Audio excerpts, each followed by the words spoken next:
Nandi wa Rosette Kalungi atapita obubonero. Bannayuganda bali mu bweraliikirivu oluvannyuma lw'okuwulira nti ssaawa yonna twandibanga tudda mu muggalo ku lw'ekirwadde kya COVID-19 ekisusse mu bantu. Dr. Diana Atwine yalagibwa Pulezidenti okutuuza olukiiko olw'amangu ku nsonga eno era ng'olukiiko luno lwatuula nga kati tulindiridde okuwulira okuva eri omukulembeze w'eggwanga agenda okuba ng'ayogerako abantu olunaku olwaleero ku ssaawa 2 ez'ekiro. So now with this corona, the businessmen are not importing. Okay, if you are not importing, now you make here. Make here.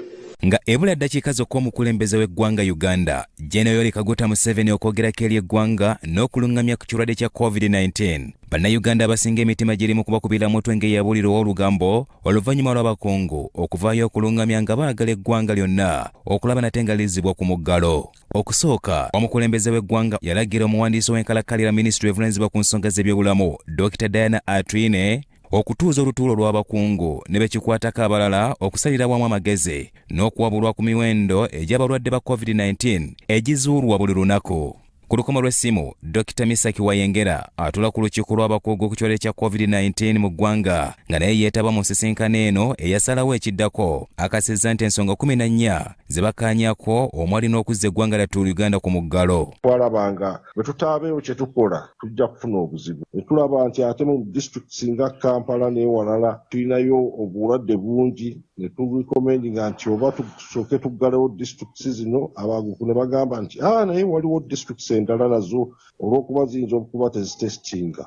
Tugamba kyetaagisa ndowooza ku ngeri ya kuggalawo ku ggwanga tubeeko engeri gye twetereeza tusobole okuziyiza obulwadde tusukkako mu nnamba. Amalwaliro buli bwe gajjula nga tetukyalinawo oteeka mulwadde tufuna obuzibu nti abantu bava mu communities nga balwadde baagala oxygen naye nga tetulina we tubateeka nga tugenda okumaliriza nga bafudde. Agamba nti okusalawo ekiddako ekyenkomeredde bakikwasiza omukulembeze munda mu ggwanga kubanga bamusisinkana ku Lwokuna ne bamunnyonnyola bye baazuula ne bandiyagadde okuba nga ate bikolebwako. Pulezidenti yafuna brief ku lunaku olwo lwennyini because waliwo ebintu ebirala ffe nga bye tutasobola kukola. In fact bw'ogenda okutunula emabega Pulezidenti yennyini yasindika permanent secretaries basobole okutuula ekiro. Bannayuganda mu bitundu by'eggwanga ebisinga obungi bava dda ku biragiro ebitangira okusaasaana kw'ekirwadde kya COVID-19 ekintu ekyongedde okuteeka abasinga obungi okukwatibwa ekirwadde kino.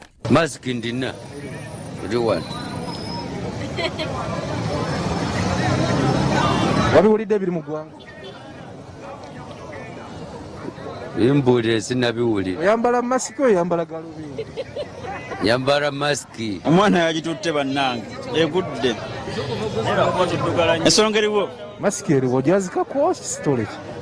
Masiki tebali tekyakosa bulungi naye nga tugenda kuddamu zijjumbira lwa nsonga COVID yakomyewo mu bungi.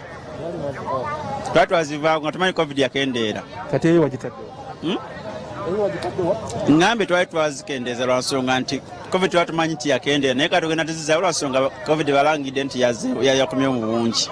Omuwandiisi w'enkalakkalira Ministry evunaanyizibwa ku nsonga z'ebyobulamu Dr. Diana Atwine agamba nti singa buli kimu kinaalema omuggalo akadde konna kugenda kuba nga ate guluma.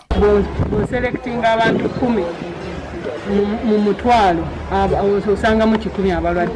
Bwe mutakyusa lockdown ejja kujja.